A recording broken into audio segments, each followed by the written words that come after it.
نحمدہ و نصلی علی رسولہ الکریم۔ ایک ساتھی نے سوال کیا ہے کہ ایک بھائی نے چوری کی ہے کہ اب اس کی واپسی کا کوئی انتظام نہیں ہے، نہ وہ مالک معلوم ہے اور نہ وہ جگہ معلوم ہے جہاں سے چوری کی ہے۔ اگر جگہ معلوم بھی ہے تو اس کا مالک معلوم نہیں ہے، تو پھر کیا کریں؟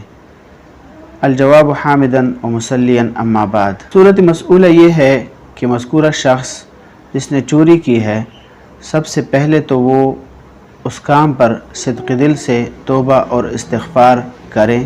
اس کے بعد جو اس نے چوری کی ہے تو جو چیز چوری کی ہے اس کو اس کے مالک تک پہنچانے کی کوشش کرے، اس کو تلاش کرنے کی کوشش کرے۔ اگر وہ زندہ ہے تو اس کو، نہ ہو تو اس کے ورثاء کو واپس وہ چیز دے دے، اور اگر وہ چیز موجود نہ ہو تو اس کی قیمت پہنچا دے۔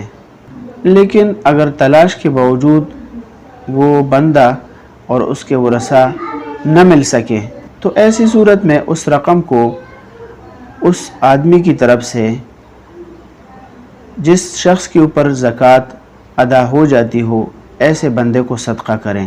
جیسے کہ فتاوی شامی کے اندر لکھا ہے وعلیہ دیون و مظالم جہل اربابها وآیس من علیہ ذالک من معرفتہم فعلیہ التصدق بقدرها وان استغرقت جمیع مالہ، کتاب اللقطہ جلد نمبر 4 صفحہ نمبر 283۔